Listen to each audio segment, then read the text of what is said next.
unaniona mimi nazungumza, unaniona, si ndio? Hapa nipo kwenye ulimwengu wa mwili, lakini kuna ulimwengu mwingine ambao ni ulimwengu wa roho. Ulimwengu wa roho wenyewe pia umegawanyika mara mbili. Kuna ulimwengu wa roho upande wa giza na kuna ulimwengu wa roho upande wa nuru. Sasa ulimwengu zote hizi mbili zina kazi yake zinazotenda, zina vitu vyake vinavyotenda.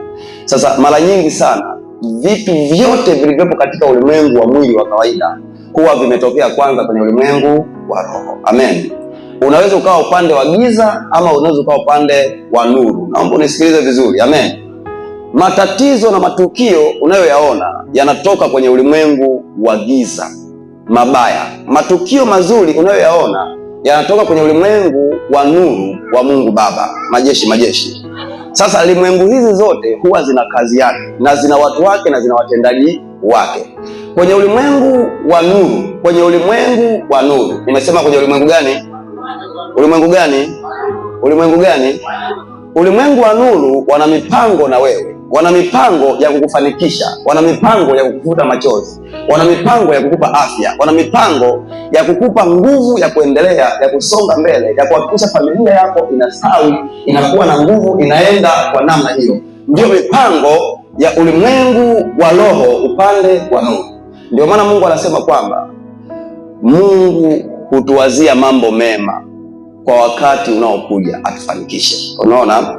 Lakini ulimwengu wa roho pia upande wa giza na wenyewe wana mipango na wewe, ya kukufanya wewe ni mgonjwa, ya kukufanya uendi, ya kukufanya utembei, ya kukufanya familia inaugua, inafarakana, inapigwa magonjwa, leo ugonjwa wa ukimwi, kesho ule, mara ajali. Hiyo yote inapangwa kwenye ulimwengu mwingine, ila ule ulimwengu mwingine ukipanga, matokeo yanatokea kwenye ulimwengu wa kawaida ambao tuko nayo leo. Ndio maana nasikia mtu ameugua. Nani alishawahi kuona ugonjwa? Hauwezi kuona, ila unamuona yule baba alishawahi kuona ugonjwa. Ugonjwa hauwezi kuonekana, ila unaona matokeo, udhaifu unauona. Majeshi anazoofika, alafu inakupata hali fulani ambayo hatuwezi kuielezea, ila inakuzoofisha.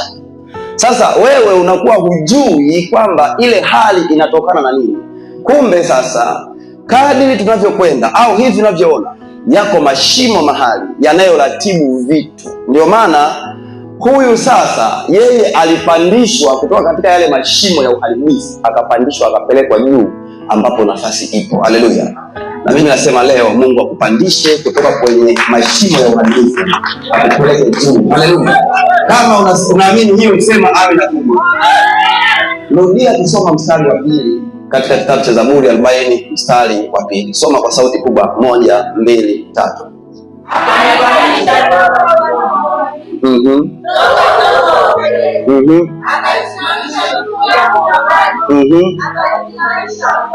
Akaziimarisha hatua zangu. Sasa mtu aliyoko hapa, wewe unayenisikiliza, unafaa ufahamu hivi. Katika shimo kuna uharibifu, na kwenye shimo lina vitu vingi. Nitakusomea hapo mbele kidogo. Shimo lina mambo mengi sana inayoyatunza vitu vyako ambavyo ni vya uharibifu. Lakini pia hatua za mtu zinaweza kuingia kwenye shimo na zikapata utelezi, ashindwe kupanda kwenda juu. Mungu yuko juu, utukufu wa Mungu uko juu, na sifa za watu wake wote wanafaa wawe juu. Shetani yuko chini na ataendelea kuwa chini kwa sababu Bwana aliyemwamlia akae chini. Kwa hiyo kutoka chini huwa anapanga mashambulizi kwa ajili ya wana wa Mungu. Umenielewa? Mtu hana mtaji, sio shida ya Mungu. Mtu ana magonjwa, sio shida ya Mungu.